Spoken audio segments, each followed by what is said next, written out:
tiny adventurers, hard to find reprints, and an expansion I'm very excited about. Hello, I'm Matthew and welcome to your Board Game News.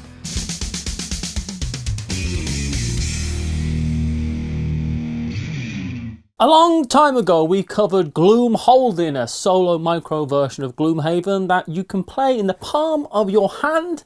Well, it looks like Cephalofair were so impressed with Joe Cuffel's shrink abilities that they, with the help of co-designer Nikki Valens, have created Gloomhaven Buttons and Bugs, a solo mini version of one of the most popular games in the world. So, Buttons and Bugs has an original campaign story written by Isaac Childress that features a playstyle very similar to Gloomhaven, where on a quest to become a famous adventurer, you get shrunk by an Aether recluse, so you have a new mission to return to your normal size. Each scenario is a single card pitting one mercenary against a handful of enemies with simplified actions and AI.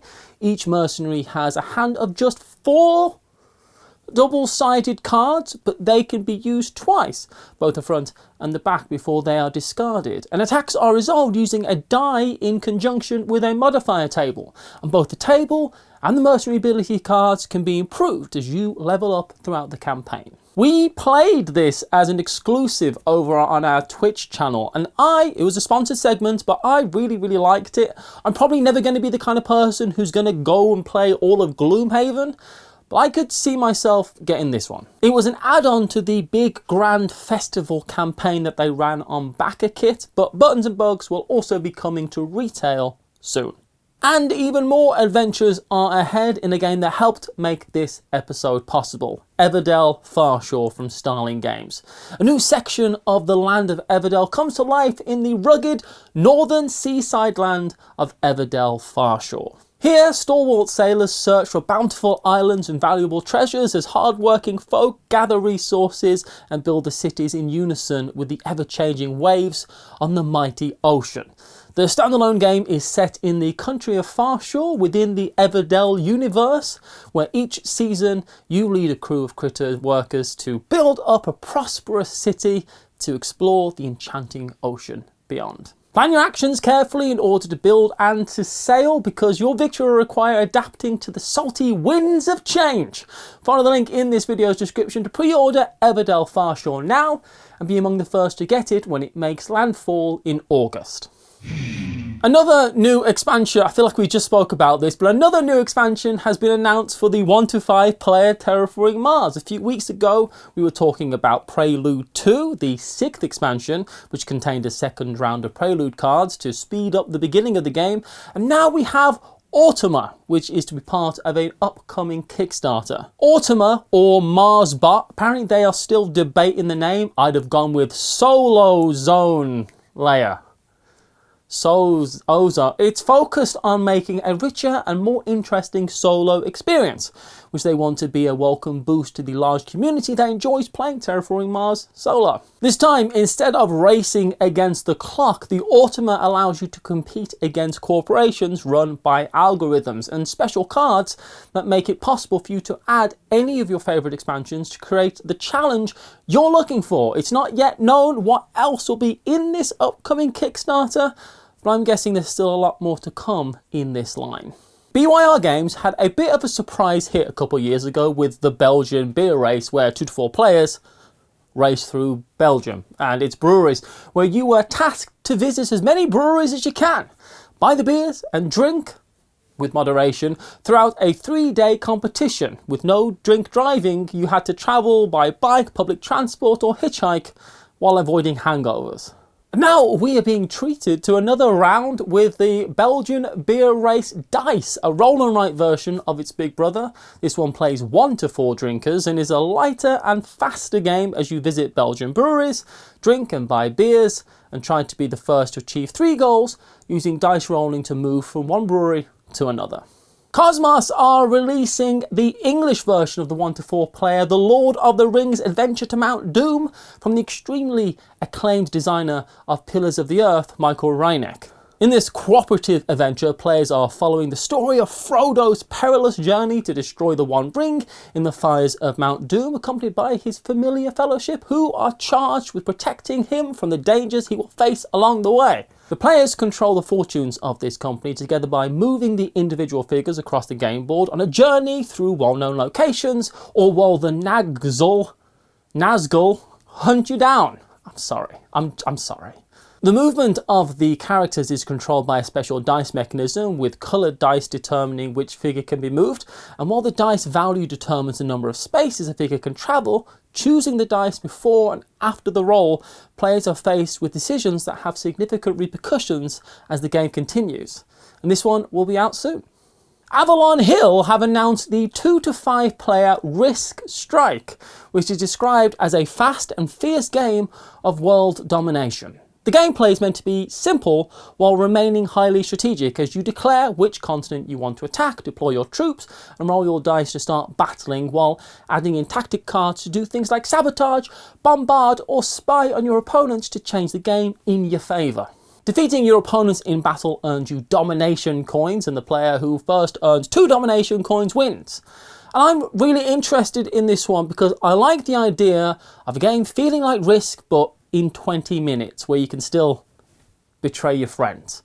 Monopoly Deal is a really good card game version of Monopoly. It's just a good card game in general, in its own right. So I'd like to see Risk Strike do for that what Monopoly Deal did for Monopoly for me. And we'll find out soon when it's out later this year. The Spiel des Jahres winners have been announced, the biggest award in gaming as long as you are a German family, which is really what the awards are all about. But the 2 to 6 player Mysterium Kids Captain Echo's Treasure won the Children's Game Award, where players cooperate to find Captain Echo's treasure before the moon has travelled across the sky and the night is over. Each round, one player becomes the ghost of Captain Echo, and the ghost must use a tambourine to give clues that help the other players guess the correct noise card. If they do, they get to reveal a piece of the captain's treasure. The 1 to 8 player challengers won the Connoisseur's Game Award. We spoke about the sequel coming out last episode, but Challengers is an interactive deck management game with tournament gameplay style, with one half the game being deck construction and the second is the match phase, where you play against different opponents, each time auto battler style. And taking home the biggest award in gaming was Dorfromantik, the board game, which won Game of the Year. The board game, based on the video game, which is inspired by board games, this is a 1 to 6 player cooperative game that has players working together to lay hexagonal tiles to create a beautiful landscape, whilst also trying to fulfill orders of the population, while at the same time trying to lay the longest train track and also the longest river as possible, but also taking into account the flags that provide provide points in enclosed areas. The better the players manage to do this, the more points they can score at the end, while you go through a replayable campaign using the points earned to unlock new tiles that are hidden in locked boxes. So congratulations to all the winners and of course all the nominees.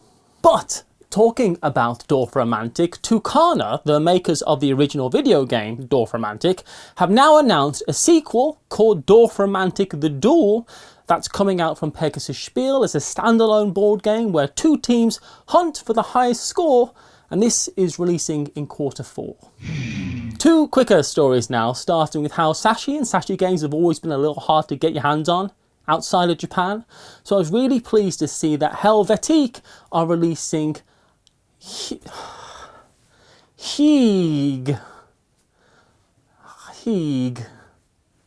Again, I'm sorry.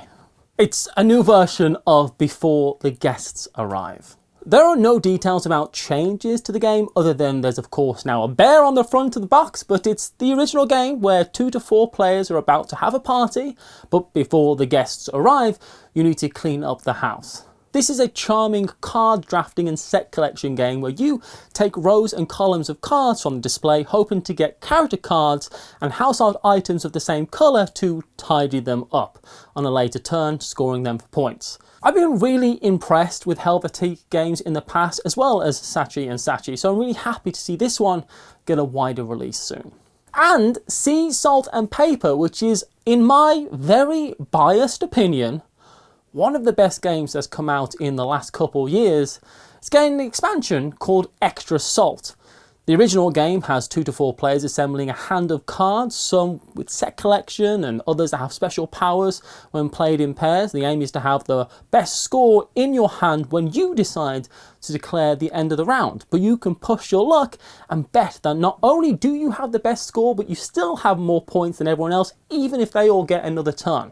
It's such a wonderful game, and this expansion, which 100% will not fit into the base game box unless it's magic, I'm assuming will add new cards to breathe even more replayability into this wonderful and beautiful game in September when it releases. And now to look at what's new to play online in this segment, which is sponsored by Board Game Arena. Decrypto has come to Board Game Arena, where players compete in 2 teams, each trying to correctly interpret the coded messages presented to them by their teammates. While cracking the codes, they intercept from the opposing team.